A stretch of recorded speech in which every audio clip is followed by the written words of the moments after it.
साथियों, एक वकील होने के नाते मैं देखता हूं सरकार कई काम करती है,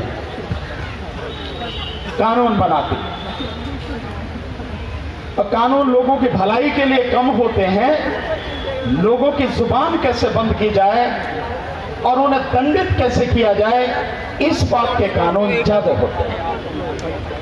और जितने कानून होते हैं उससे कहीं ज्यादा ये चीज सरकार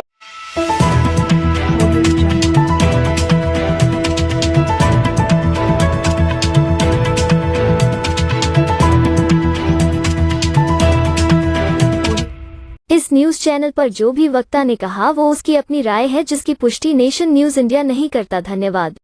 अमल में लाती है कि कोई भी बोलेगा तो उसे आप एनएसए में बंद कर दो, यूएपीए में बंद कर दो, झूठे मुकदमे लगा दो।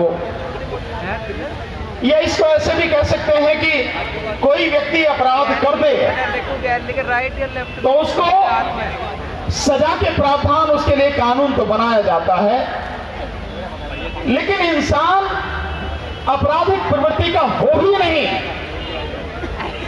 उसके अंदर अपराध बोध जगे ही नहीं। इंसान कैसे परिवर्तित हो जाए, कैसे बदल जाए, कैसे अच्छा हो जाए, इस तरह का काम कोई करता नहीं। और आप चाहे जितने कानून बना लीजिए, चाहे जैसे कानून बना लीजिए, इन कानूनों को तोड़ने वाले, इनका गलत इस्तेमाल करने वाले लोगों की कभी कोई कमी होगी नहीं। अगर किसी चीज की जरूरत है तो इंसान को बदला जाए, यही काम कोई नहीं करता। लेकिन यह काम इस धरती पर तथागत बुद्ध ने किया, हमारे संतों और महापुरुषों ने किया। और वाकई में अगर दुनिया में एक स्थायी परिवर्तन चाहिए, एक बदलाव चाहिए, कुछ अच्छा हो, ऐसा कुछ चाहिए, तो बुद्ध के रास्ते के अलावा दूसरा कोई रास्ता इस धरती पर है नहीं। केवल बुद्ध का रास्ता है जो इंसान को उन सारे अवगुणों से, उन सारी कमजोरियों से, सारे दुर्गुणों से दूर कर देता है। केवल वो बुद्ध का रास्ता है। और क्या है बुद्ध का रास्ता? बहुत छोटे से में अगर समझे तो, हालांकि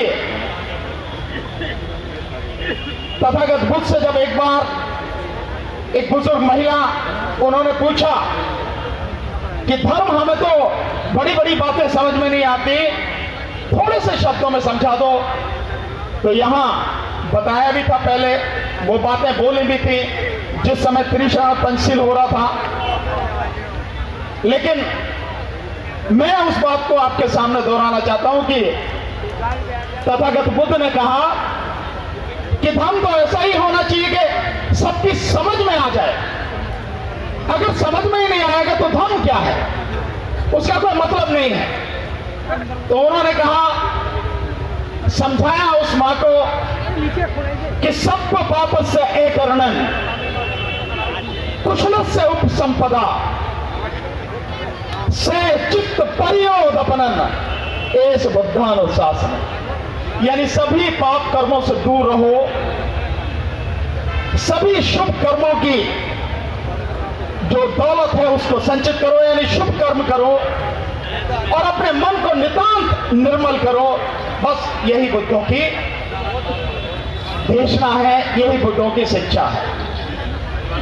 और इसके लिए तथागत ने बहुत अच्छी तरह से समझाया, अब दीपो भव, अपना प्रकाश स्वयं बनो। और केवल कहा नहीं, उन्होंने अपने जीवन में यह सब कुछ किया और उसके बाद लोगों तक वो ज्ञान पहुंचाया। बाबा साहब डॉक्टर अंबेडकर 1956 में हमें वो रास्ता बता कर गए थे। अपने अंदर झांक कर देखो ईमानदारी से, क्या हम उनके रास्ते पर चले? अगर उनके रास्ते पर चलते तो आज जो चीजें हमारे सामने आ रही हैं कभी नहीं आती। और अब तो आपके पास में बहुत ज्यादा समय भी बचा नहीं है। अगर आज से भी ये तय कर लो कि न केवल मैं तथागत के बताए रास्ते पर चलूंगा, बाबा साहब का सच्चा अनुयायी बनूंगा, बल्कि अपने परिवार और लोगों को भी जहां तक भी हो सकता है इस ज्ञान को, शिक्षा को उन तक पहुंचाऊंगा, तो भी शायद कुछ बच सकता है। एक ही साल का समय है आपके पास में लोकसभा चुनाव के बाद में। मैं ये बात इसलिए कह पा रहा हूं कि पूज्य भंते जी ने यहां पर वोट की बात कही है, हालांकि नोट की भी बात कही है, और आदरणीय भंते सुमित रत्न जी ने तो 1 रुपए से 10 रुपए तक कही, जिसे आगे चल के 100 कर दिया, और पूज्य भंते जी ने 1000 रुपए कर दिए। दान तो दो, इसमें तो कोई बात नहीं, चाहे 1000 हो या 10 हो। तो मैं वोट की बात हुई थी इसलिए बात कह रहा हूं कि अगर 2024 के लोकसभा चुनाव में, और इसलिए भी कहने की बात कर रहा हूं कि बाबा साहब डॉक्टर अंबेडकर ने कहा था, राजनीतिक शक्ति हर ताले की चाबी है। और यहां जितने भी बैठे लोग हैं, मैं अपने को भी इसमें गिनते हुए, हम में से कोई भी बाबा साहब की चरणों की धूल के बराबर भी ज्ञानी नहीं है। हम उनसे ज्ञानी नहीं है तो उनसे सीखो, इसीलिए वोट का अधिकार दिया।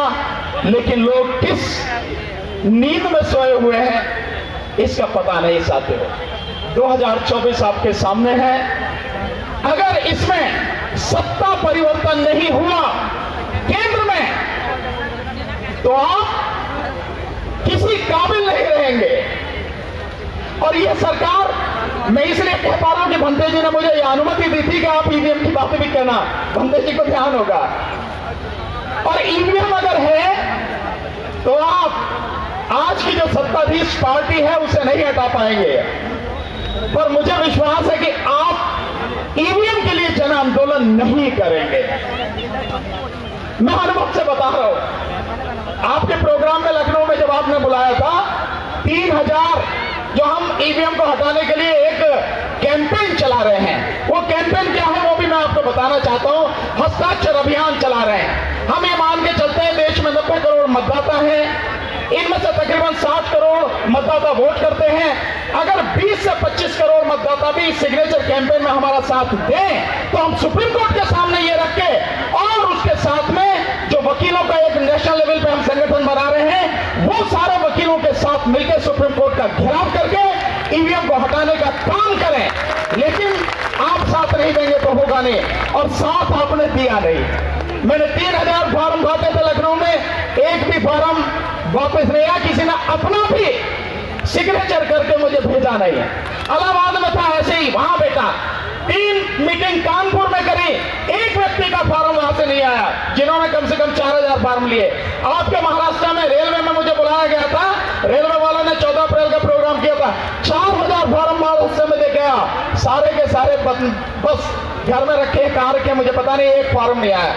लगातार कोशिश कर रहे हैं इस आंदोलन को बड़ा करने की, और लिख के दे रहा हूं, जन आंदोलन के रूप में अगर बदलेगा नहीं, ऐसे आंदोलन भी किसी काम आएंगे नहीं। हालांकि ऐसे आंदोलन की बहुत जरूरत है, पर फिर भी जन आंदोलन की जरूरत है, वो होना चाहिए, हो नहीं रहा साथियों। रही हमारी बात, हम तो जितना भी जैसा भी लड़ सकते हैं लड़ेंगे, ये हमारी जिम्मेदारी है। अगर आज यहां है तो वो केवल और केवल बाबा साहब डॉक्टर अंबेडकर की बदौलत। दूसरा, इस धरती पर मुझे नहीं लगता कि कोई ऐसा हुआ जिसने इतनी बड़ी संख्या को जीना सिखा दिया, बोलना सिखा दिया। और आज भी लोग बाबा साहब के अनुयायी होते हुए डरते हैं। किस बात का डर है यार आपको? कोई क्या कर लेगा आपका? मैं तो खुल के बोलता हूं, आप सब लोग सुनते तो हो नहीं, सुनते हो या नहीं सुनते मुझे? बावजूद उसके भी डरते हो। मेरा तो कोई बाल बांका कर नहीं पाया, आपका कोई क्या बिगाड़ लेगा? हम लोग खड़े हैं ना आपके साथ में। तो साथियों, जन आंदोलन की तैयारी करो, और सत्ता का परिवर्तन जरूरी है। अगर ये नहीं हुआ तो सारी चीजें धराशायी हो जाएंगी। हम लोगों को इन सारी चीजों को समझ के आगे काम करना पड़ेगा। समय हो चुका है, और भी साथी बोलने वाले हैं, क्योंकि बात समझाने के लिए बहुत समय चाहिए, कम से कम आधा से 1 घंटा। उसके बिना बात नहीं समझाई जा सकती। पर जितना समय है मैं समझता हूं मेरी बात को आप, मेरे संदेश को आप समझेंगे और इस पर अमल करने का प्रयास करेंगे। आपने, भक्ति जी ने मुझे बुलाया, आप सबने सुना, सम्मान दिया, मंच पर बुलाया, बोलने का मौका दिया, बहुत बहुत शुक्रिया। नमो बुद्धाय, जय Bhim. Press the bell icon on the YouTube app and never miss another update.